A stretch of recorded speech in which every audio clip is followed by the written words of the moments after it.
Vamos.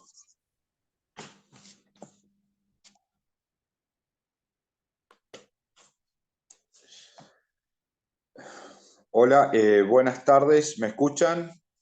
A ver si puedo verlos. Estoy desde el celular, por eso puedo tener algunas dificultades para visualizar quiénes están en el... Ahí estoy bien. ¿Me escuchan bien? Sí, profesor. Sí, profe, se escucha bien. Bárbaro. Sí, ahí estoy bien. Ahora ya he logrado verlos. Bárbaro. Bueno, vamos a ir arrancando. Primero, bueno, dos avisos parroquiales. Primero, bueno, quienes no pudieron hacer el primer control de lectura, ¿sí?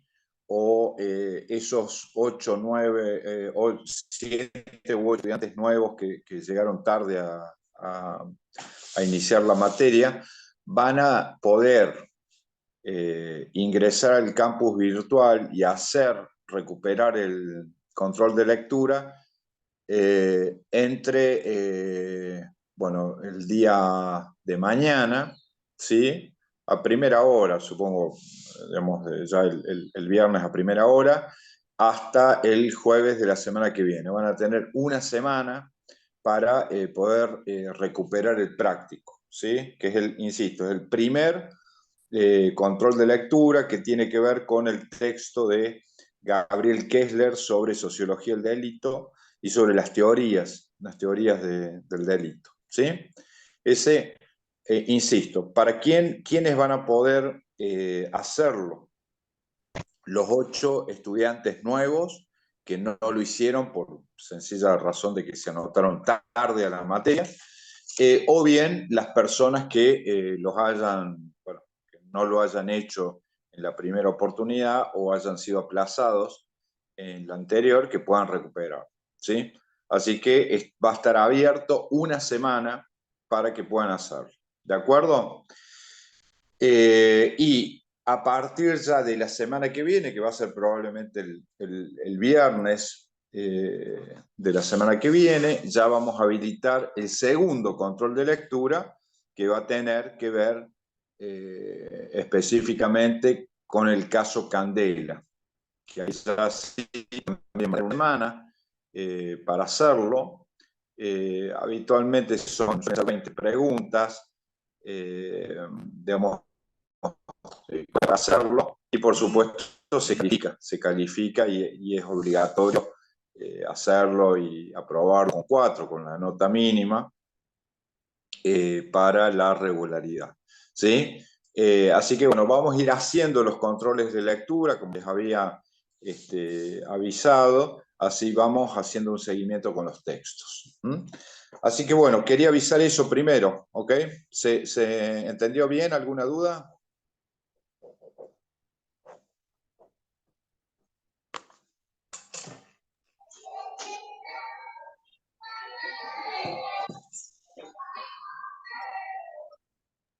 ¿Sí? ¿Quedó claro entonces? Bueno. El que calla otorga, como dicen. Así que bueno, supongo que quedó. Bueno, gente, vamos a iniciar hoy la... Ahí está, perfecto. Ahí Daniela. De acuerdo, Daniela. Encima ahí los puedo ver, pero los veo medio chicos, porque estoy con la pantalla celular. Espero que me logren escuchar y ver bien. Yo los veo más o menos. Bueno, hoy vamos a de la materia. En la primera nos hemos dedicado fundamentalmente a ver las delito desde el punto de vista de la sociología digamos, del delito.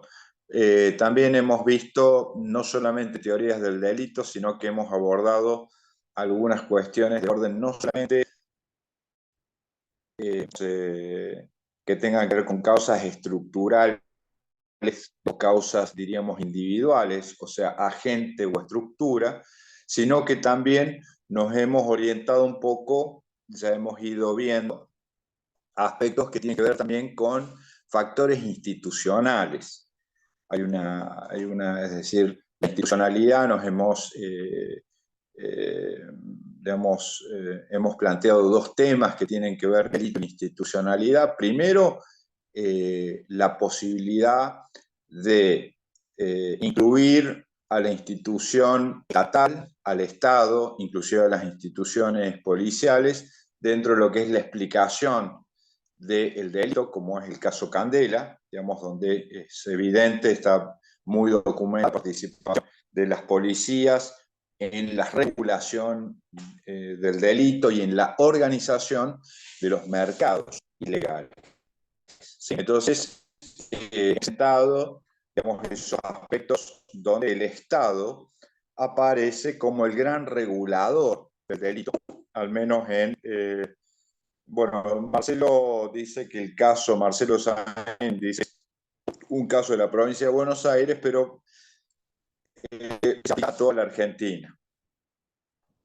Algo similar estaría pasando en este momento también en Rosario, y en particular, Rosario sería un buen ejemplo, lo que está sucediendo de una crisis o un quiebre en el gobierno del delito y de la inseguridad, en el sentido que la forma, el régimen bajo el cual se administraba el delito en Rosario ha sido desarticulado. Por lo tanto, hoy el delito en Rosario está desordenado. Y eso explica la proliferación, la tremenda proliferación de homicidios y de violencia. ¿Sí? Entonces, digamos, el usuario lo vamos a dar más adelante, probablemente ya al final del seminario, como caso práctico, pero nos da un caso muy, digamos, en tiempo real, donde se está reestructurando digamos, el régimen de los mercados ilegales, ¿no? Bueno, sin entrar en eso, simplemente eso es lo que hicimos en la primera parte, ¿no? Dedicarnos a aspectos, insisto, teóricos sobre la sociología del delito, cuestiones estructurales, cuestiones, digamos, individuales, causas y factores institucionales. En esta segunda parte de la materia, nos vamos a enfocar en lo que es una sociología más política, una sociología histórica y política. Ya habíamos empezado un poco a plantear esta cuestión cuando empezamos a ver modelos policiales. Es decir, en la clase, las dos clases anteriores, hemos estado analizando, digamos, modelos policiales con el objetivo de ir entrando en lo que es una sociología de las instituciones de control social, y en particular de las policías. ¿Sí? Por lo tanto, lo que vamos a hacer entre la clase de hoy y la clase que viene es, por un lado, ir situando algunos elementos históricos y algunos elementos teóricos que tienen que ver con la génesis, la formación de las policías en la Argentina, las instituciones de control social, y algunos elementos teóricos también que tienen que ver con el enfoque del seminario. Cuestión que voy a empezar hoy por una parte abstracta, digamos, y luego voy a ir avanzando en cuestiones históricas, concretamente sobre las policías en la Argentina, su origen, y sus, diríamos, por decirlo de alguna manera, la evolución teniendo nuestras instituciones policiales. Bien. La primera cuestión va a ser de orden, insisto, teórico. Teórico orientado a la sociología política o al origen político de la cuestión del delito de la vida. Para lo cual vamos a recurrir a dos autores clásicos, seguramente ustedes los han escuchado nombrar, y si no, bueno, se los voy a presentar. Hoy, inclusive, ya la semana voy a ir a la bibliografía aquí en el campus virtual, que son dos autores europeos,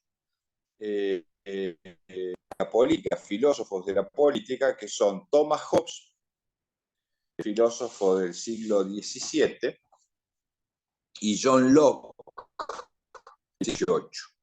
¿Sí? Ambos ingleses, es decir, dos grandes filósofos políticos, dos referentes importantísimos del pensamiento genéricamente conocido como contra enfoque, la cuestión teórica que nosotros vamos a ir introduciendo y planteando en el seminario, que tiene que ver con el enfoque del seminario. Es decir, nosotros, en definitiva, cuando se trata de analizar el delito, lo analizamos desde el punto de vista también de la sociología política como un no cooperan por parte del individuo al pacto social. Es decir, un pacto social, digamos, de convivencia, donde acordamos vivir, ¿sí? Eso es la condición de la convivencia, de la paz, digamos. Nosotros acordamos no utilizar la fuerza, no utilizar la violencia. Para eso tenemos policías, ¿sí? Para eso tenemos ejércitos, y los ciudadanos, a cambio de eso, renunciamos a nuestro derecho a utilizar fuerza. ¿Quién es el que tiene esa potestad? Bueno, justamente las autoridades. Es decir, eso es lo que nosotros llamamos el pacto social. En Occidente, al menos, digamos, 200 años, hasta hoy, el pacto social ha ido en el sentido de garantizar, por un lado, la expropiación del ciudadano del derecho del uso de la fuerza o de la violencia. Es decir, yo puedo partir de la base de que yo como ciudadano tengo derecho natural, diría Hobbes o diría Locke, de utilizar la fuerza para defender ¿qué? Para defender mis bienes, libertad o mi vida. Ahora bien, cuando hacemos el pacto social, que es la doctrina social, yo como ciudadano, ustedes Perdón, renunciamos profesor. al derecho natural. Perdón, licenciado, lo estoy escuchando con interferencias por momentos. Y esa sí puede No haber me digas. problemas con por momentos sí, dificulta la grabación. Probemos apagando la cámara, por favor. A ver, capaz que se mejora. Esto de conectividad. ¿Usted desconecta la cámara? Sí, para ayudar mejor a que se escuche la Bueno, voz. bueno. Probamos y vamos diciendo. Vamos a probar. ¿Ahí se escucha bien? Sí. Bueno, vamos a seguir entonces así.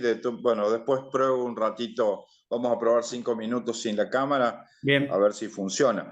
Pero bueno, en principio, la idea que le estoy mostrando hoy es la idea de pacto social. Y básicamente la idea de pacto tiene que ver con, es decir, que el individuo renuncia al ejercicio de su derecho, en este caso natural, a la autodefensa y al uso de la violencia, y transfiere, es lo que estos autores llaman transferir libertad, transferencia de libertad.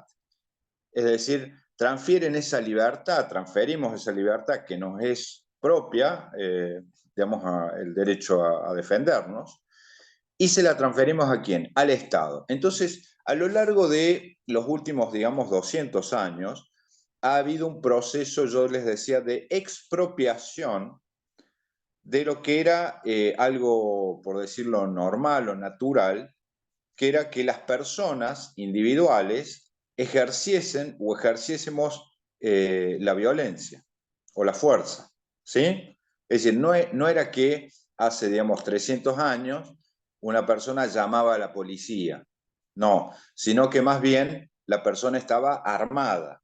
armada o eventualmente se reunía con otros pares para autodefenderse, ¿sí? Había grupos que garantizaban la seguridad de las comunidades. Pero, digamos, lo que no existía era lo que hoy conocemos, siguiendo a Max Weber, como el monopolio del uso legítimo de la violencia. Lo que caracteriza al Estado moderno, que es el Estado nuestro, es el monopolio del uso legítimo de la violencia. Monopolio quiere decir que el único que está autorizado a utilizar la violencia sin, por supuesto, pagar las consecuencias, ¿no? Y obviamente dentro de lo que es el Estado de Derecho, pero el único que está autorizado a utilizar la violencia es, diríamos, el soberano. ¿Y el soberano quién es? Bueno, quien representa al soberano es el Estado. El Estado. Por lo tanto, es el Estado quien tiene el monopolio del uso legítimo de la violencia. ¿Se entiende? Ese es nuestro sistema. ¿Qué pasa con el resto de los ciudadanos? Bueno, nosotros ya no tenemos el derecho de utilizar la fuerza. ¿Qué tenemos que hacer? Tenemos que llamar a la policía. O que el ejército venga, digamos, o la gendarmería, y ellos sí están habilitados al uso legítimo de la violencia. Por lo tanto, este es el primer punto que hay que marcar respecto a la sociología política, sociología histórica, que ha caracterizado los últimos 200 años, al menos, de historia en todo Occidente, que ha sido un proceso de expropiación del uso del derecho a usar la violencia por parte de los individuos, ¿sí? Ahora, eso se hace en el contexto, y Hobbes esto lo explica perfectamente, lo explica como parte de un objetivo que es el de pacificar la sociedad. ¿Cómo se pacifica la sociedad? Bueno, evidentemente expropiando las armas y después también el derecho al uso de la violencia. ¿Me siguen? Es decir, el objetivo, dice Hobbes lo dice con todas las letras en un libro que se llama El Leviatán. Libro no es tan fácil de leer, pero yo recomiendo mucho su lectura porque es una genialidad. Hobbes dice, bueno, mire, las virtudes tradicionales de las cuales vamos a hablar, no la clase que viene, sino la otra, ya cuando profundicemos este tema que les voy a plantear hoy, pero digamos, la ética tradicional, la ética del honor, ¿no es cierto?, donde la gente usaba, qué sé yo, usaba la violencia, andaba armada, ¿no es cierto?, podía usar espadas, aquí en Argentina usaban cuchillos, facones, otros después armas de fuego, pero era muy habitual que la gente tuviese armas, ¿sí? Y eventualmente las supiese usar y eventualmente las usase, ¿sí? Al menos hasta el siglo XIX, principio del siglo XX, es muy común. Todavía sigue siendo común en las zonas rurales, hasta el día de hoy, al menos aquí en Argentina. Bien. Por lo tanto, ese proceso es un proceso de expropiación del derecho a la autodefensa, con el objetivo también de pacificar la sociedad para generar una sociedad pacífica y mucho más proclive, digamos, a la actividad, por ejemplo, comercial. Es decir, Hobbes lo dice con absoluta lucidez cuando dice, ¿para qué expropiamos el derecho del uso de la violencia a las personas, a los individuos? ¿Para qué se hace este proceso, digamos, donde el Estado va ganando espacios y la ciudadanía en ese sentido va cediendo esas libertades naturales? ¿Para qué se hace eso? Bueno, el objetivo, según Hobbes, es la prosperidad, prosperity en inglés, la prosperidad. ¿Qué es la prosperidad? Bueno, precisamente es el progreso económico. Es decir, evidentemente, una sociedad con valores antiguos, tradicionales, valores aristocráticos y valores, diríamos, guerreros, no es una sociedad predispuesta para el comercio, los negocios y la prosperidad. ¿Se entiende eso? Es decir, Hobbes en ese sentido es muy interesante porque él tiene absoluta claridad en que la sociedad europea, está hablando de la sociedad del siglo XVII, siglo XVIII, ¿no es cierto? Siglo XVII realmente, tiene que dejar atrás la ética tradicional, la ética de la guerra, la ética del honor, la ética de la, digamos, del derecho natural al uso de la violencia, para entrar en una nueva ética, pero una ética que sea compatible con la prosperidad. ¿Qué es compatible con la prosperidad? Pues compatible con una actitud comercial.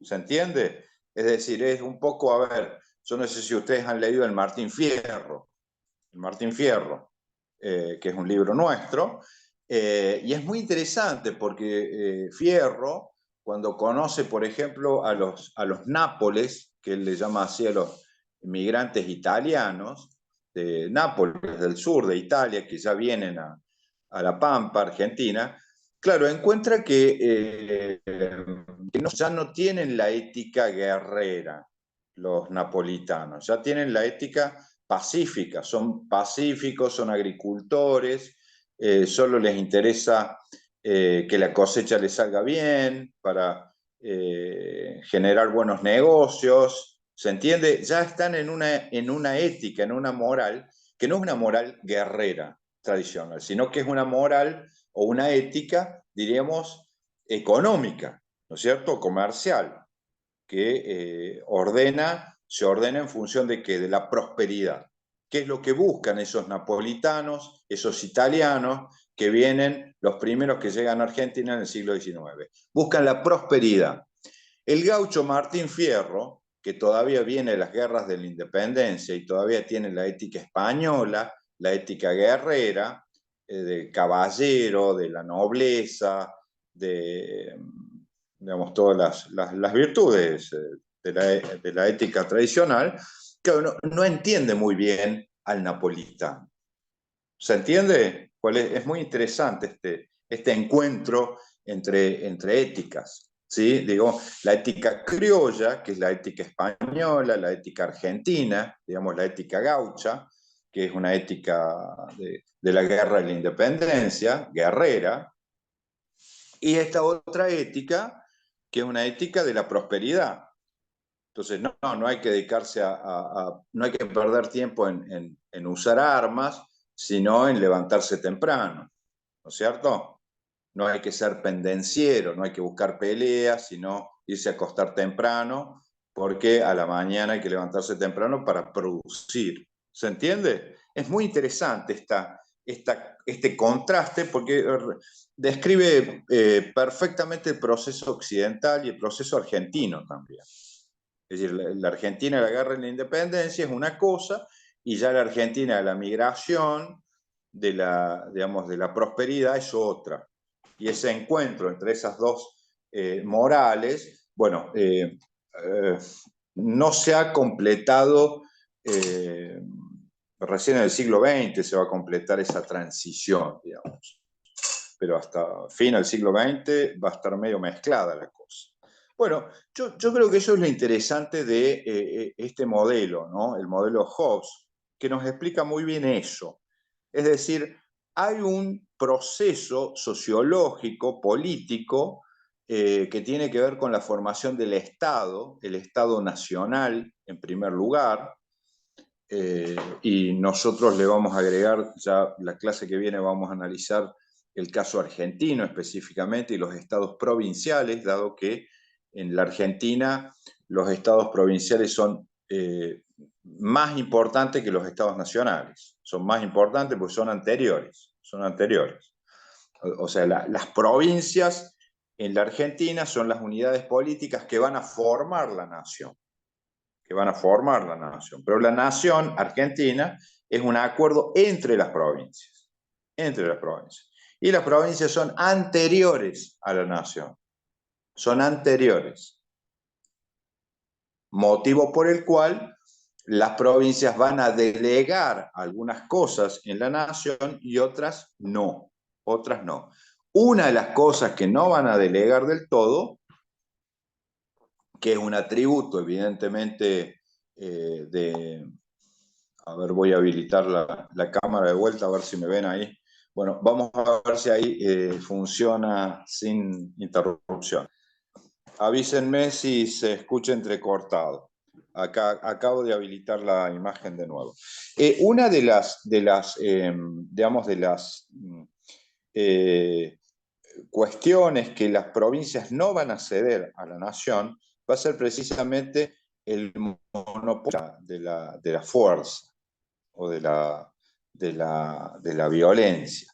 Es decir, las provincias se van a reservar todo lo que tiene que ver con la seguridad y el uso de la fuerza a nivel interno. Eso no se cede a la nación, salvo, bueno, después va a haber un sistema federal que ya vamos a analizar, pero básicamente la competencia de policía es provincial en el sistema federal argentino.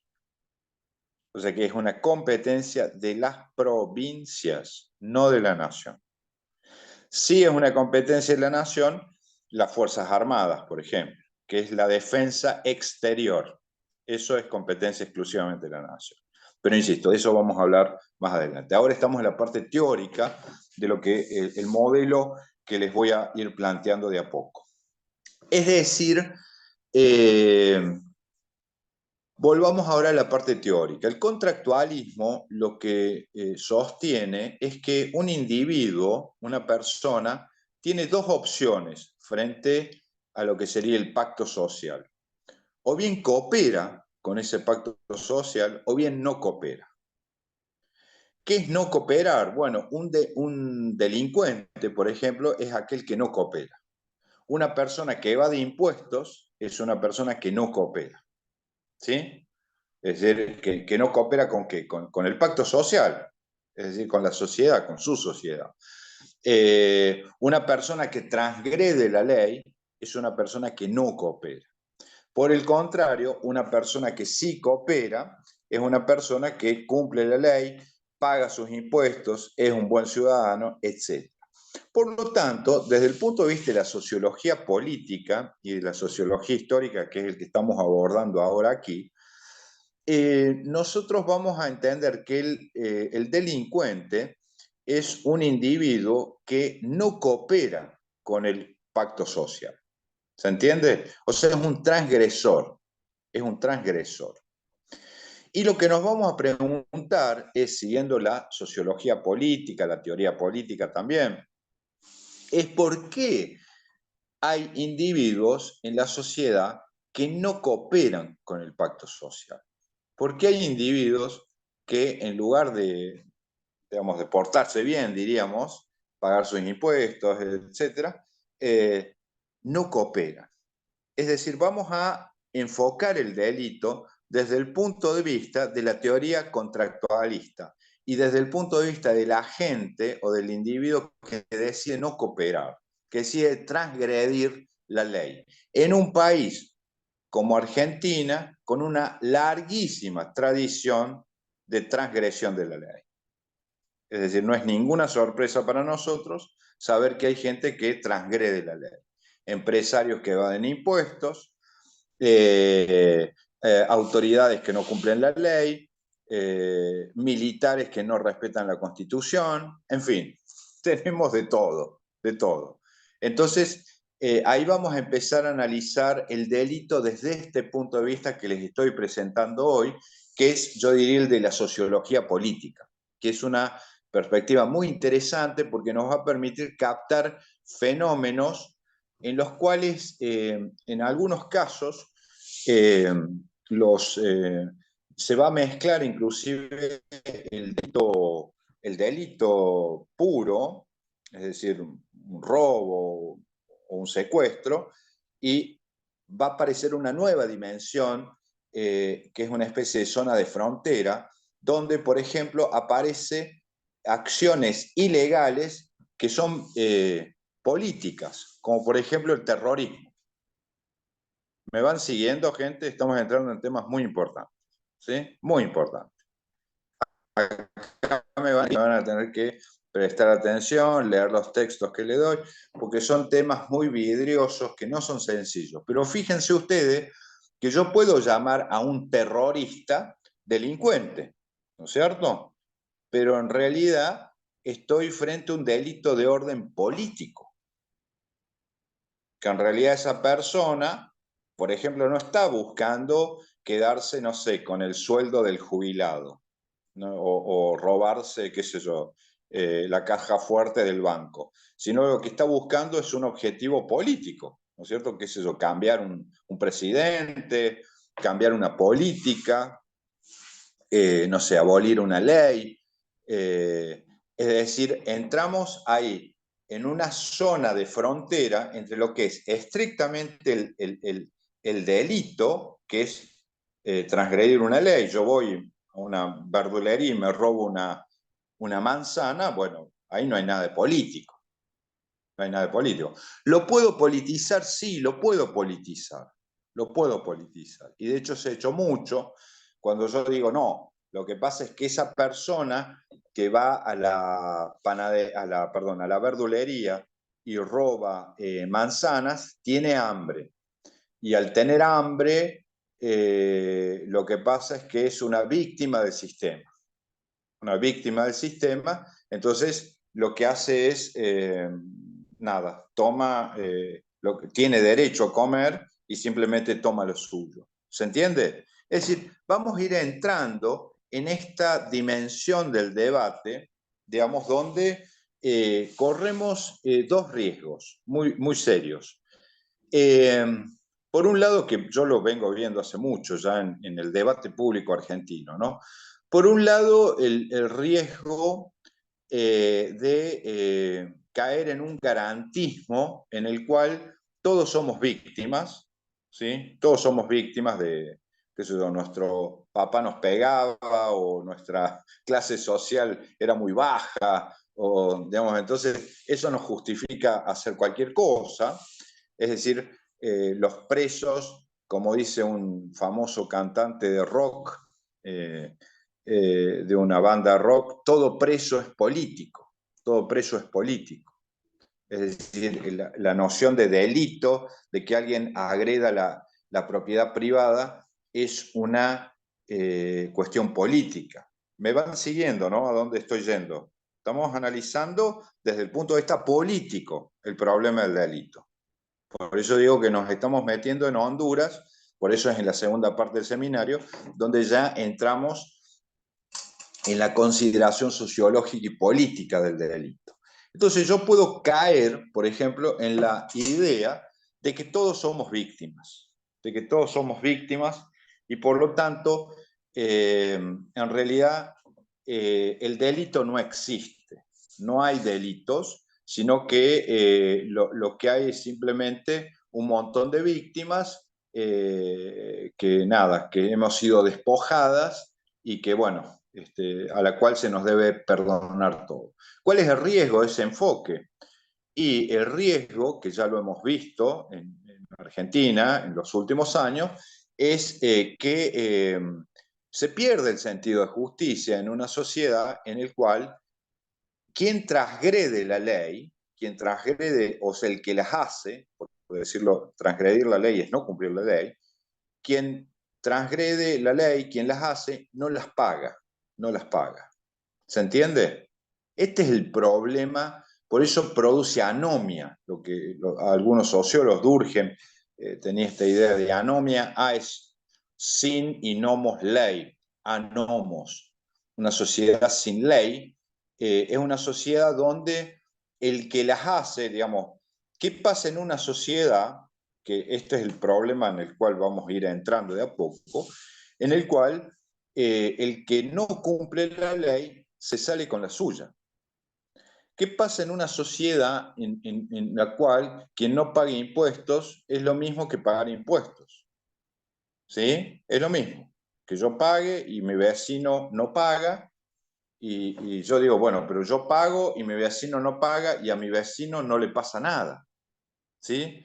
Esta persona cumple la ley, esta otra persona no la cumple, y sin embargo la persona a la cual no cumple la ley le va inclusive mejor que a la persona que cumple la ley. No sé si alguna vez han tenido oportunidad de charlar con algunos empresarios, pero es muy habitual que digan esto que estoy diciendo ahora. Es decir, dice, che, pero al final si cumplimos la ley, pagamos todos los impuestos, nos fundimos. Mientras que esos otros atorrantes que están evadiendo, que esos están sacando soja ahí por Paraguay y la traen de vuelta en barcos paraguayos, digamos, están evadiendo, les va bárbaro. Entonces, el negocio acá es transgredir la ley.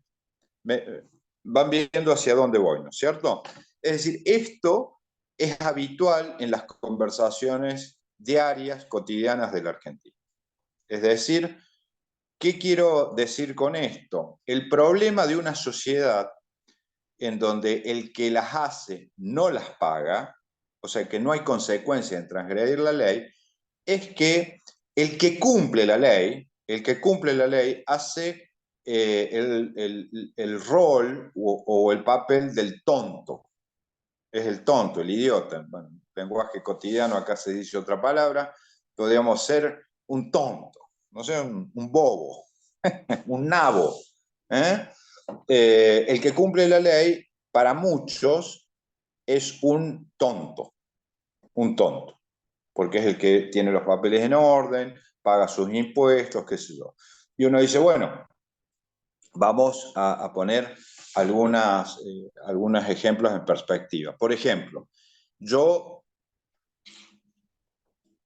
tomo la decisión de no pagar los impuestos al Estado, por ejemplo, no le pago a la MUNI o a la provincia impuesto a la propiedad o a los servicios, y especulo con que la MUNI o la provincia a fin de año van a necesitar plata para pagar los sueldos a los empleados y para pagar los aguinaldos y toda la cuestión. Entonces seguramente va a haber una moratoria. Y entonces cuando hay una moratoria, ¿qué hacen? Dan facilidades a las personas como yo que no hemos pagado los impuestos. ¿Me siguen? O sea, a mí me facilitan las cosas, me descuentan un 30%, no me cobran punitorios y me dejan pagar en 10 cuotas. Entonces, ¿a mí qué me conviene? Yo, como agente económico racional, ¿pagar mis impuestos al día o no pagarlos y esperar a que haya una moratoria? Evidentemente me convienen las moratorias. ¿Se entiende a qué voy? Profe, disculpe. Sí, ¿no se escucha bien? No, se escucha muy... La A señal ver, parece que está... ahí se escucha mejor.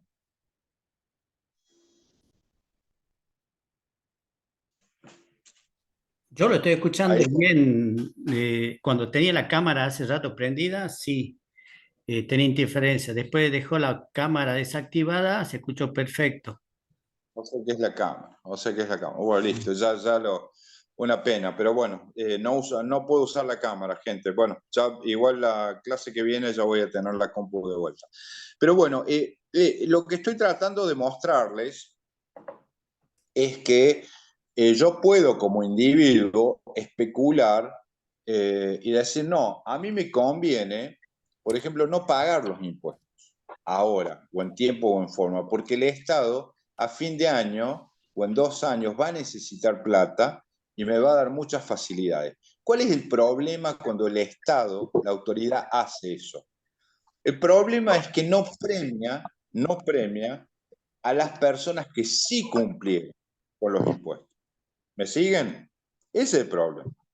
Entonces, ¿cómo queda el vecino que cumplió, pagó puntualmente? Eso, bueno, evidentemente queda mal. queda mal. Acá, por ejemplo, en la provincia de Córdoba, hace ya 20 años, hay un sistema de incentivos donde a uno le rebajan el 30% si cumple los impuestos. 30%.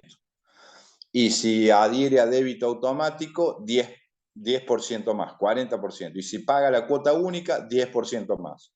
O sea que hay una serie, se llaman incentivos selectivos, ya después vamos a ver cómo funciona esta lógica, esta racionalidad, pero básicamente lo que se establece es que tiene que haber un incentivo. ¿Para qué? Para animar a que las personas cooperen con el pacto social. Porque yo puedo tener o bien un incentivo para cooperar o bien un incentivo para qué? Para transgredir el pacto social. ¿Se entiende? Yo puedo establecer un sistema con incentivos ¿para qué? Bueno, para cooperar. Entonces la mayoría de la gente dice, no, cooperemos, porque está bien cooperar, tenemos beneficios. O bien puedo establecer un sistema en el cual no cooperar es más racional. ¿Se entiende eso? No cooperar, no pagar los impuestos es más racional. ¿Por qué? Porque yo voy a terminar ganando dinero a fin de año si no coopero. ¿Se entiende? Esto es un poco el tema que estoy tratando de introducir hoy. Es decir, ¿qué pasa en una sociedad? Y esto es, bueno, no, por supuesto esto lo plantea O'Donnell, Guillermo O'Donnell, el famoso politólogo argentino, ya vamos a ver un artículo de él, pero dice, ¿qué pasa con una sociedad en la cual es más racional no cooperar? Es más racional no cumplir la ley. Es más racional, más racional quiere decir, ¿qué quiere decir racional? ¿No es cierto? Bueno, racional quiere decir lógico, conveniente. O sea, es lógico que ningún individuo actúe en contra de su propio bienestar, o sea, que se autoperjudique. El Estado no me puede pedir a mí que yo me perjudique, ¿se entiende? O sea, que pierda patrimonio o que ponga en riesgo mi vida. No, entonces lo racional o lo lógico es que no me perjudique, sino que en todo caso o quede como estoy o me beneficie. Eso es, bueno, lo que se entiende por racional. Racional es aquello que tiene más beneficios que costes. ¿Se entiende eso? Yo hago un cálculo costo-beneficio y lo racional, para estos modelos utilitarios, por supuesto, es aquello que tiene, si algo tiene mucho costo y poco beneficio, insisto, si algo tiene un altísimo coste y un bajo beneficio, eso es irracional. Por ejemplo, tiene un alto costo cruzar un puente nadando, cruzar un río nadando en época decreciente porque estoy arriesgando mi vida y lo único que yo quiero hacer es llegar al otro lado del río para, no sé, llegar a la panadería y comprar pan.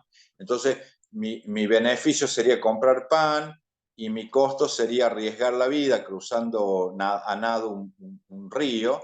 Bueno, entonces ahí racionalmente no me cierra la ecuación. Dice, bueno, vos cruzás nadando el río porque la creciente se llevó el puente, pero ¿qué ganás a cambio de eso? Y bueno, compro 1 kilo de pan. Bueno, pero es muy poco lo que ganás para semejante riesgo. ¿Se entiende? Entonces, esta idea de costo-beneficio está en la base de la definición de racionalidad. La racionalidad, desde el punto de vista en filosofía, esto se llama utilitarismo. Utilitarismo, que es más o menos el enfoque de todos estos autores, digamos, Jeremías Bentham, Thomas Hobbes, etc. Bueno, por lo tanto, ahí vamos planteando, hoy lo que estoy planteando de manera un poquito más abstracta, ya vamos a seguir profundizando esto, pero es el modelo que les voy a presentar, es el modelo que utilizamos, el modelo teórico, que viene del contractualismo, estoy ejemplificándolo con Hobbes y con John Locke, también con Rousseau.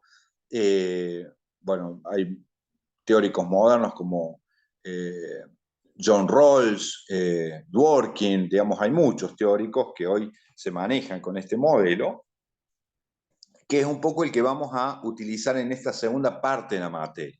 ¿Sí? Vamos a ir profundizando este enfoque, donde básicamente, insisto, la idea es presentarles al delincuente como un transgresor del pacto social. Y también presentarles esa transgresión como que en algunos casos esa transgresión tiene, digamos, es justificada, se justifica en el sentido de que es justificable, ¿sí? Se justifica, decía recién, digamos, el caso de una sociedad mal ordenada, mal organizada, en la cual conviene no pagar los impuestos, sino esperar, ¿no es cierto?, evadir los impuestos inclusive, porque son demasiado altos, o conviene esperar a fin de año a que el Estado esté en problemas para que yo pueda pagar menos impuestos y el que pagó los impuestos en término pierde, ¿no es cierto? Y yo que transgredí o que no cooperé con el Estado, yo, sin embargo, gano. ¿Se entiende? Es decir, vamos a ir entrando en lo que John Rawls llama una sociedad bien ordenada o mal ordenada, que tiene distintos incentivos para cooperar o transgredir. Una sociedad, evidentemente, en la cual los incentivos para no cooperar son superiores a los incentivos para cooperar, es decir, donde la mayoría de sus agentes o sus individuos llegan a la conclusión de que es más racional no cooperar, es decir, no pagar los impuestos, no cumplir la ley, esa es una sociedad, diríamos, en disolución. ¿Se entiende lo que estoy diciendo? Esto es lo que técnicamente, después voy a ver si me dedico un día a explicárselos técnicamente con profundidad. Esto se llama dilema del prisionero, el dilema del prisionero. Es muy interesante, pero básicamente una sociedad en la cual el individuo tiene muchos incentivos para no cooperar, ¿sí? Es una sociedad que está en problemas. En gran medida, la sociedad argentina en muchos momentos de su historia pasa por momentos de crisis, no tan graves como para disolverse, por supuesto, pero ha pasado en momentos de tremenda crisis, o tenemos referentes en política que son, desde el punto de vista sociológico, muy interesantes. A mí, por ejemplo, me llama mucho la atención el caso de este muchacho Javier Milei, que es un político muy joven, que representa un descontento muy grande de la población con respecto a la clase política, pero básicamente Milei es un buen representante de una crisis, ¿no es cierto? Una crisis de confianza y de un escepticismo de la población respecto a que por medio de su obediencia, de pagar impuestos, siente que está cooperando con un pacto social que le resulta inclusive perjudicial. ¿Se entiende eso? Resulta perjudicial. Yo estoy cooperando con un pacto social que no comparto, que no me gusta. Se va viendo, ¿no? Hacia dónde quiero ir, ¿sí? Pero este es el modelo que más o menos vamos a empezar a navegar para esta segunda parte, donde vamos a ir explorando, en definitiva,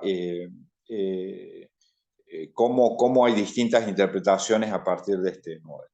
Bueno, ya no me queda mucho tiempo, son prácticamente las 6:30.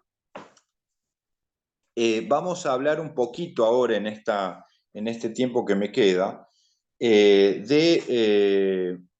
voy a hacer una breve introducción a Hobbes y a Locke, porque voy a ir introduciendo categorías nuevas. Ahora la que me interesó introducir ahora es esta categoría de cooperar o no cooperar con el pacto social. ¿Sí? Coopero o no coopero con el pacto social. Hecho eso, vamos a pasar a la segunda parte, que es, quiero introducir ahora la idea de estos teóricos parten de una ficción, digo ficción porque no es una realidad histórica, pero es una ficción que es útil al momento de elaborar teorías, que es,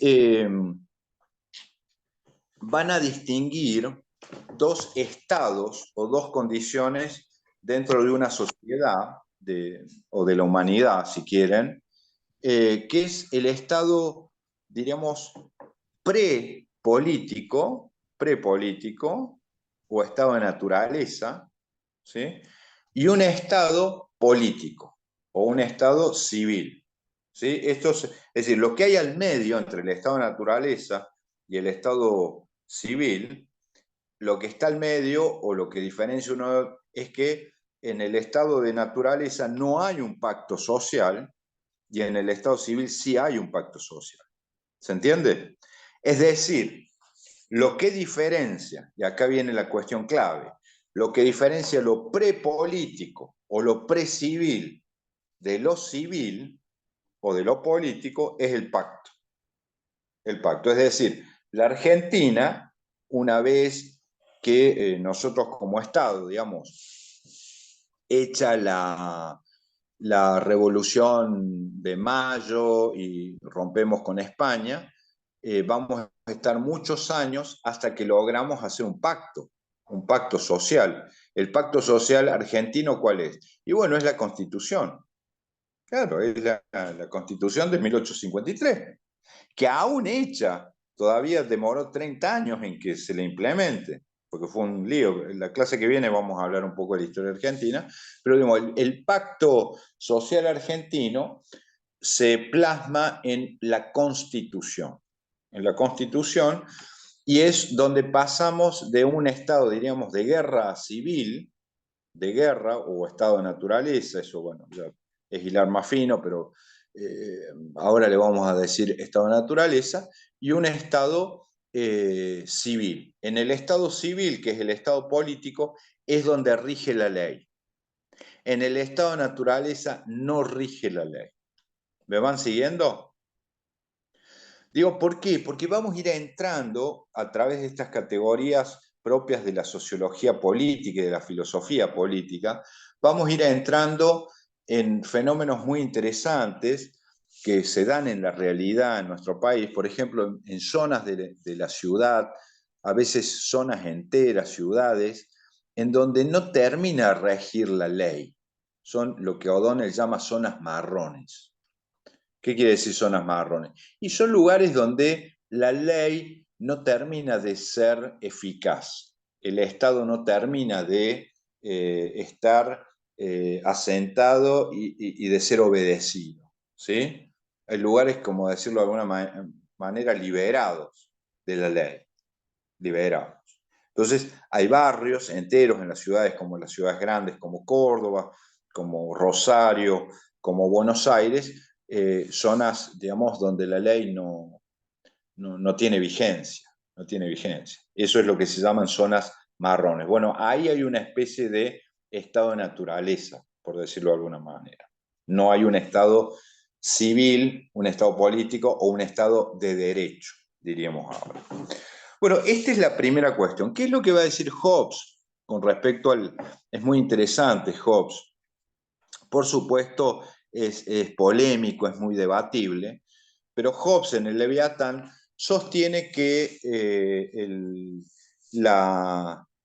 hombre, el ser humano, en realidad es un ser egoísta naturalmente, malo por naturaleza, y llega a decir que el hombre es un lobo del hombre, que el hombre es un lobo del hombre, que en un estado de naturaleza lo que no existe son los derechos. Es decir, ¿qué es lo que rige en un estado de naturaleza? Y rige la ley del más fuerte. Rige la ley del más fuerte. ¿Cuál es un buen ejemplo vigente hoy del estado hobbesiano? Yo creo que es un buen ejemplo las relaciones internacionales. Es decir, la relación entre países, ¿no es cierto? Donde pareciera haber, estoy citando a Immanuel Kant, que es un filósofo muy importante, pero a nivel internacional es como que rigiese un estado de naturaleza, ¿no es cierto? Es como que no hay un estado político. ¿Me siguen? No es que hay una constitución mundial o la ONU ordena o un gobierno, no existe eso. Es una especie de estado de naturaleza, para que me entiendan a qué voy. Y donde la cuestión de si Estados Unidos tiene una flota infinitamente más poderosa que la China, no es un tema menor. No es un tema menor. O sea, tener esa capacidad logística que tienen los norteamericanos para operar en Taiwán en cuestión de horas, ¿sí? Porque tienen portaaviones y todo eso no es un tema menor. Es un tema absolutamente decisivo en el mundo como lo conocemos nosotros, el mundo real, digamos, ¿no? Por lo tanto, lo que decía Hobbes en ese sentido era muy escéptico con respecto a, en ese sentido John Locke no es tan escéptico, es más positivo. Ya voy a ir analizando un poquito más este tema, pero en principio la idea hobbesiana es más bien una idea negativa. ¿Y qué es lo que él consideraba? Él le había tocado una época muy brava, que era la disolución en Inglaterra, la disolución del orden medieval en el siglo XVI, XVII. Acuérdense que la caída del papado, del Papa de Roma, eso va a generar una gran conmoción a nivel de toda Europa, donde se empiezan a organizar los estados nacionales, el sistema de Westfalia, que se llama así, donde emergen los estados nacionales, la reforma protestante, se dan las religiones, digamos, nacionales, ¿no es cierto? El anglicanismo, el calvinismo, una serie de manifestaciones nacionales que responden a la disolución de la hegemonía del Papa católico, ¿sí? Esto en el siglo XVI, porque hasta el siglo XVI, más o menos desde el siglo, diríamos, el siglo V y el siglo XV, hay una hegemonía de la Iglesia Católica en Europa. Es decir, domina la Iglesia Católica, inclusive España, que va a llegar aquí a América, es una España católica. No casualmente, Isabel, la reina, es Isabel la católica, y Fernando de Aragón son príncipes católicos, que van a avanzar en España, en la península ibérica, van a echar a los moros, que son los árabes, son los islámicos. Esa va a ser la España que va a llegar a América. O sea que el signo del catolicismo está en el ADN nuestro. Nosotros nacimos con esa marca y moriremos para mí con esa marca. Les guste o no les guste, pero digamos, el tema, digamos, de la restauración católica española tiene directa relación con la gesta americana, evidentemente. Bueno, más allá de eso, allí hay un nuevo orden. Hobbes va a ver la guerra civil en Inglaterra, porque disuelto el orden medieval, se empiezan a disputar el poder las distintas facciones religiosas, ¿sí? El anglicanismo, los sectores católicos, y la guerra civil va a ser tremenda, una guerra civil muy cruel, muy cruel, muy terrible, va a durar prácticamente 100 años. Y él va a ser testigo de eso que él asocia con el estado de naturaleza, porque para él el estado de naturaleza es donde no hay ley, donde no hay paz y donde hay más bien esto, predomina el más fuerte, está la violencia, ¿no es cierto? Como norma. Como norma, no es una norma la violencia. Por lo tanto, ahí, digamos, Hobbes va a sostener que, digamos, lo que en un estado de naturaleza, es muy fácil que, a ver, que por ejemplo, a ver, no hay derechos en el sentido, por ejemplo, derecho de propiedad. Usted no es dueño de su casa. ¿Por qué? Por la sencilla razón de que viene alguien que tenga más fuerza que usted y se queda con su casa, ¿sí? Usted no es dueño ni de su vida, porque a usted lo matan, ¿sí? Y quien lo mata no tiene ninguna consecuencia. O sea, no hay pena. Digamos, el que las hace no las paga. ¿Se entiende a qué va Hobbes con el estado de naturaleza? Es decir, es un predominio imaginario, por supuesto, aunque tiene alguna asidero histórico en la Inglaterra del siglo XVII, pero es imaginario, en donde ¿qué pasaría si no hubiese ley? Bueno, si no hay ley, no existe propiedad privada. No existe propiedad privada. Cualquiera lo puede detener a usted y encarcelar. No hay problema. ¿Por qué? Porque no hay problema. Si yo tengo fuerza y poder de hacerlo, pues simplemente lo hago. No hay libertades en ese sentido. ¿Se entiende? En un estado de naturaleza no hay propiedad, no hay libertad y no hay derecho a la vida. Inclusive el caso extremo es este que decía recién, que es alguien puede tomar la vida de otro sin consecuencias. ¿Sí? Eso sería el estado, el infierno, por decirlo de alguna manera, de Hobbes, que es el estado de naturaleza puro, ¿no? Ahora bien, para que exista, para justamente los seres humanos, dice Hobbes, para evitar esto, es que se abandonan su estado natural, que es estado de libertad, somos todos iguales y libres, y decidimos firmar un pacto social, donde en ese pacto vamos a transferir parte de nuestra libertad. ¿Qué es esa transferencia? Bueno, yo ya les pongo un ejemplo. Esa transferencia es, por ejemplo, cuando yo transfiero libertad, que es, por ejemplo, mi derecho a la autodefensa. ¿Qué es mi derecho a la autodefensa? Y es lo que vayan a cualquier campo, ahí en Salta o acá en Córdoba, y van a ver que la gente en el campo tiene sus armas.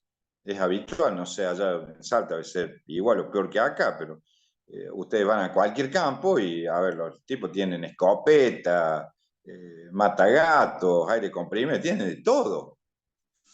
¿Por qué? Porque todavía rige en ese sentido una ética tradicional en el campo, donde yo tengo, aparte, evidentemente, si yo estoy solo en el campo, ¿qué voy a llamar a la policía? ¿Qué policía?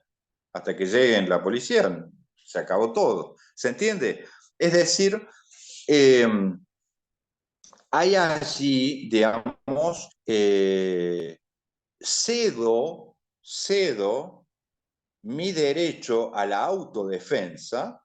¿De qué? De mi vida, que es un derecho natural, de mis bienes y de mi libertad. O sea, de mi vida, de mis cosas y de mi libertad. No casualmente, fíjense qué interesante esto, por eso esto está en la base de la teoría del Estado y la organización social real que tiene nuestra sociedad. A ver, si ustedes analizan el derecho, vamos a analizar el derecho civil.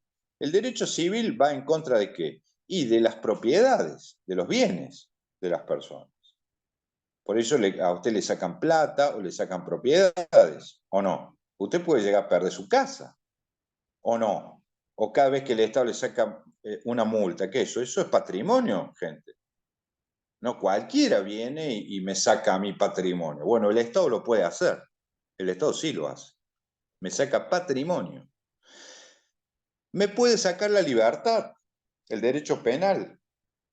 La libertad me puede sacar. ¿Y con dónde termino? Termino en la cárcel. Y en otros estados, no es el caso argentino, digamos, me puede quitar la vida, es decir, la pena de muerte. Que dicho sea de paso, en Argentina, la pena de muerte, yo esto lo digo, después ya lo vamos a hablar probablemente la clase que viene o la otra, la pena de muerte ha sido aplicada. Ha sido aplicada, por ejemplo, en la década del 70. ¿Qué otra cosa son los desaparecidos en Argentina? Señores, los desaparecidos en Argentina es la aplicación de la pena de muerte por parte del Estado. ¿Se entiende? Es así de simple. Así es, sí. Esa es la verdad histórica. No, no creo que nadie se va a ofender por eso. Digamos, a ver, ¿se puede aplicar la pena de muerte? No. Sin embargo, ¿se aplicó? Sí se aplicó, sí se aplicó, sí se aplicó. Entonces, bueno, eso ya vamos a ir profundizándolo porque nos va a llevar a un terreno mucho más complicado, fascinante también desde el punto de vista teórico, desde el punto de vista histórico no tiene nada de fascinante, todo lo contrario, pero es decir, vamos a ir viendo que así como hay un estado de naturaleza prepolítico, ficticio, donde no hay ley, donde digamos, cualquiera se puede quedar con los bienes o alguien puede tomar la vida de otra persona y no tener consecuencias, digamos, esta distopía sería jovesiana. Una vez que se firme el pacto social, los integrantes de un grupo o de una sociedad ceden libertad al Leviatán. El Leviatán es el Estado. Y le dice, bueno, vos vas a poder usar armas y nosotros no usamos más armas. ¿Sí? O sea, se le está cediendo que poder al Leviatán a cambio de la autosupresión del poder propio, ¿no? Y a cambio de eso se gana, digamos, que pacificamos una sociedad, pero le damos el poder a uno solo. Le damos el poder a uno solo. Esto indudablemente después también va a tener algunos problemas, pero básicamente el pacto Hobbes lo describe en la última hoja de Leviatán de una forma genial, que yo siempre lo cito porque siempre me pareció una genialidad lo que dice Hobbes allí. Él dice que este es el origen del Estado. ¿Para qué existe el Estado como entidad, ya sea provincial o nacional? Yo creo que es una genialidad esto que voy a comentar ahora.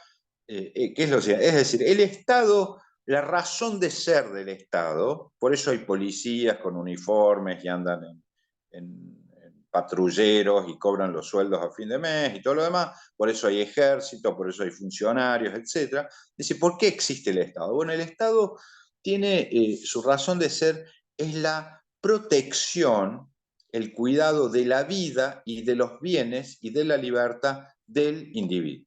¿Se entiende eso? Es muy importante entender eso. La razón de ser por la cual el individuo firma el pacto, paga sus impuestos y vive en sociedad, es porque el Estado se ha comprometido, el individuo cede su derecho a la autodefensa, pero la protección de la vida del individuo es responsabilidad del Estado. ¿Se entiende esto? Es muy importante entenderlo. Esta es la razón de ser del Estado. El Estado existe para el cuidado de la vida, de la libertad y de los bienes del individuo. ¿Sí? Esto según, obviamente, la filosofía política clásica. Ahí vamos a encontrar prácticamente a todos. En la modernidad todos en eso coinciden. Entonces, este pacto, Hobbes lo explica de manera genial, usando con esto vamos a cerrar la clase de hoy, con una frase que en realidad es medieval, en latín, que es el protejo ergo obligo. Protejo ergo obligo.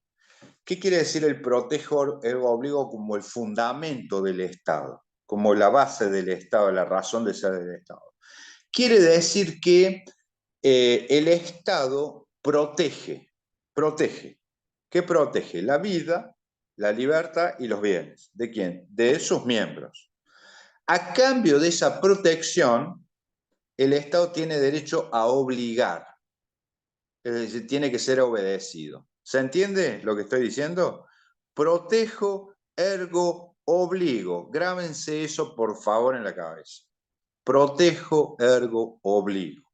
Es la última hoja del Leviatán. Si quieren, léanla, porque dice, yo escribo, dice Hobbes, este libro para recordar el eterno maridaje, dice, entre protección y obediencia. Dice eso. Dice, si he escrito este libro, ha sido para recordar, dice, el eterno maridaje, o sea, la unidad, entre protección y obediencia. Esta es la intuición central del Hobbes. Y esta es la base del Estado moderno. ¿Me siguen? Ese nexo de protección con obediencia. ¿Qué pasa cuando ese nexo se empieza a resquebrajar? ¿No? Es decir, ¿qué pasa cuando el Estado, por ejemplo, no protege que la vida, no protege la libertad? Y bueno, el Estado se vuelve en contra de la comunidad. ¿Se entiende? Se vuelve en contra, o al menos va cediendo en su derecho a mandar, es decir, a ser obedecido. Es decir, el Estado es desobedecido. Y ya vamos entrando muy de a poco, después de estos largos rodeos filosóficos, en un poco lo que es la historia argentina. Porque ¿qué es también la historia argentina? Sino una historia de los desencuentros del Estado con su población, y también de una lealtad hacia el Estado que ha tenido sus altibajos, pero que en general marca una grieta muy fuerte. Es decir, hay digamos, una cierta desconfianza de la población hacia su Estado en todos sus niveles, ¿no? Probablemente a nivel local sea menor, pero a nivel provincial, a nivel nacional, la desconfianza es grande y en algunos momentos es crítica. Bueno, vamos a ir entrando, por eso yo creo que esta segunda parte, que es más abstracta, como lo estarán viendo, es más filosófica también, ¿no es cierto?, más política, pero yo creo que vale la pena que hagamos el esfuerzo de profundizarla, porque tiene un valor explicativo muy fuerte, que ya van a ver, que nos va a permitir entender ciertas cuestiones que son complejas. Desgraciadamente, las sociedades son complejas, la época que nos ha tocado es compleja. Bueno, y ya para cerrar, dicho esto, es decir, insisto, la primera cuestión que quería presentarles hoy era esta idea de un individuo que coopera o no coopera con un pacto social, y un pacto social que genere incentivos para que ese individuo coopere o traicione ese pacto social. Es decir, puede haber una sociedad que genere incentivos que haga que la gente tienda a transgredir el pacto, transgredirlo, es decir, traicionarlo, no ser fiel al pacto. Entonces, eso por un lado. La segunda cuestión es introducir las categorías de estado de naturaleza como estado prepolítico, precivil, y un estado civil o un estado político, que sería el estado civil, que ya es el estado, digamos, de derecho, ¿no es cierto? El estado de derecho. Civil, de ahí deriva civilizado, civil, que hay un pacto civil. Hay civilización donde hay un pacto civil. ¿Se entiende? Civilizado. Lo otro es lo bárbaro. La barbarie sería lo no civilizado, sería lo prepolítico, por decirlo de alguna manera. Bueno, y acá ya cierro que hay una tercera categoría que también quiero presentar hoy, que ya vamos a ir presentando y vamos a ir profundizando en las clases que vienen, que es una tercera categoría, que es la de estado de excepción. Estado de excepción, que es una que a mí me interesa particularmente. Yo lo he trabajado mucho en el doctorado, a la categoría donde no es ni un estado de naturaleza ni un estado civil o un estado político pleno de estado de derecho. ¿Qué es el estado de excepción? El estado de excepción es un estado en el cual se suspende en parte o en su totalidad la vigencia del Estado de Derecho. Repito, hay una suspensión en parte o de la totalidad de la Constitución. ¿Sí? Se suspende, es como decir, bueno, en esta provincia y estos días no rige la Constitución. ¿Se entiende?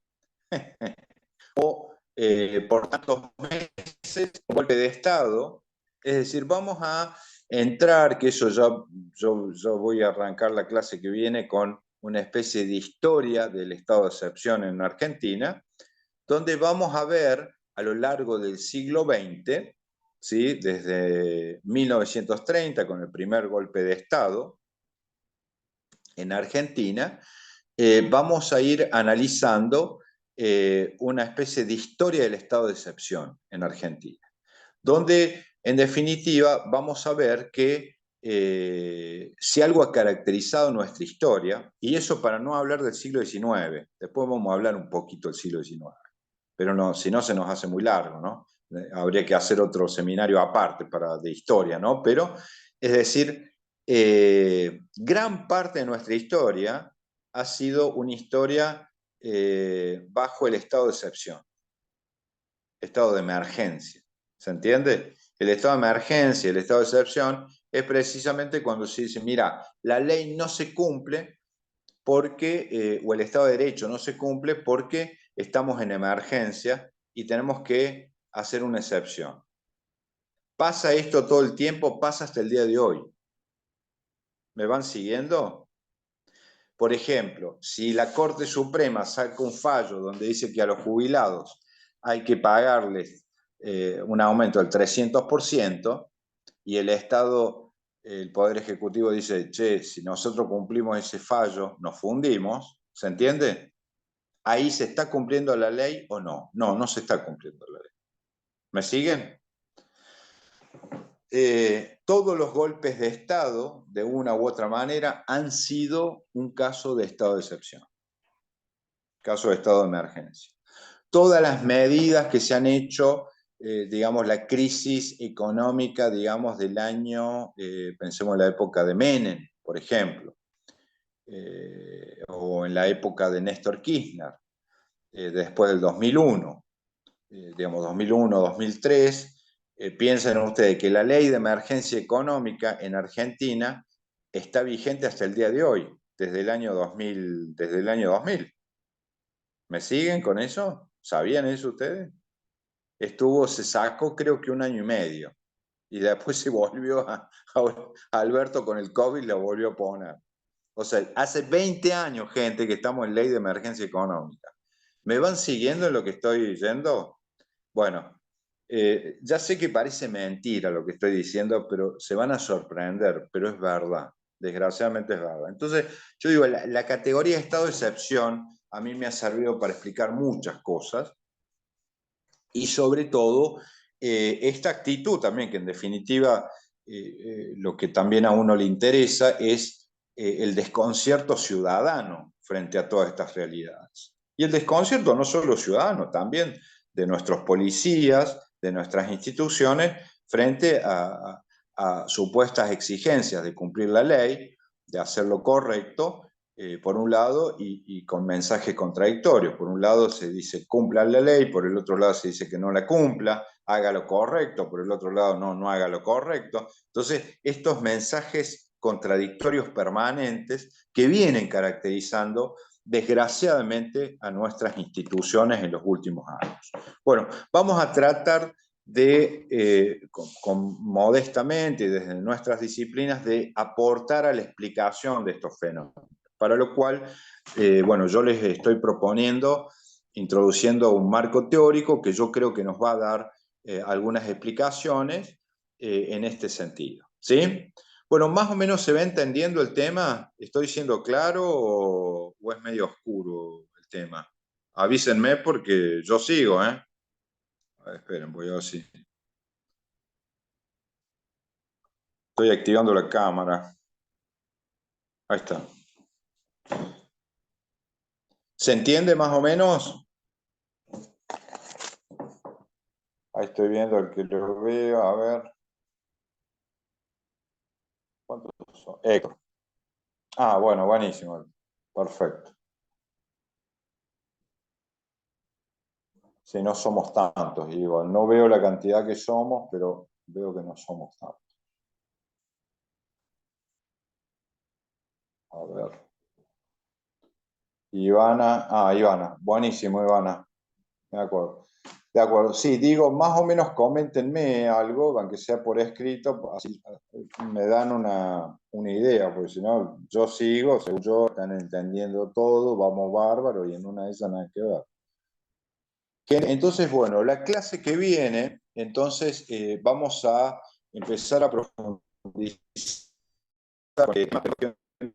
vamos a empezar a hablar de la historia de las policías en Argentina y también les voy a empezar a presentar una especie de historia del estado de excepción. Historia del estado de excepción, donde vamos a arrancar en la década del 30, los golpes de Estado. ¿A qué vamos con esto? ¿Cuál es el objetivo de esta primera parte que vamos a abordar a partir de la clase que viene?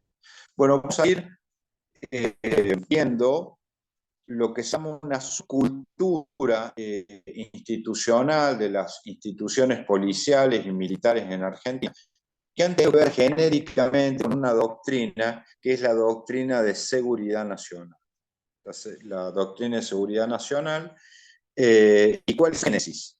¿Cuál es su génesis? Etapas, y se va dando una transición de la seguridad nacional, doctrina de la seguridad ciudadana, que es donde estamos compuesto la democracia, etcétera. Es decir, vamos a ir viendo toda esa transición que se da desde la década del 30 hasta la década del 80, la transición democrática y dos parados. Eso nos va a llevar por lo menos un par de clases. Con la década del 30, un artículo de O'Donnell que se llama El Estado Autoritario en el Cono Sur, ¿sí? Donde vamos a empezar a delinear esta cultura, digamos, donde yo insisto que hay una fuerte militarización de nuestras guardias civiles, son las policías. Ya ahí vamos a asociar lo que hemos estado viendo, que es la escuela francesa, que las policías argentinas tienen que ver con la escuela española y la escuela francesa. Recuerden ustedes que la escuela francesa deriva las policías del Poder Judicial, que es estatal, y de los ejércitos. Por lo tanto, nosotros tenemos una fuerte impronta estatal en nuestra forma, es decir, de arriba para abajo. ¿Me van siguiendo? Es decir, eso es lo que yo he tratado en las clases de mostrarles. Nosotros somos descendientes de la escuela francesa y española. Las policías derivan del Poder Judicial, ¿sí?, que es estatal, y de los ejércitos. Por lo tanto, hay una fuerte imbricación entre lo militar, las guerrillas y las policías en el sistema policial argentino. No es el caso de las policías como la inglesa. La policía inglesa tiene una fuerte impronta civil, vecinal, que nosotros desafortunadamente no tenemos. Tenemos otras ventajas, esa no la tenemos. Así que bueno, la clase que viene vamos a estar entrando de lleno a hablar en concreto de la historia del estado de excepción en Argentina, la mentalidad de las Fuerzas Armadas y su influencia sobre las policías. ¿Ok?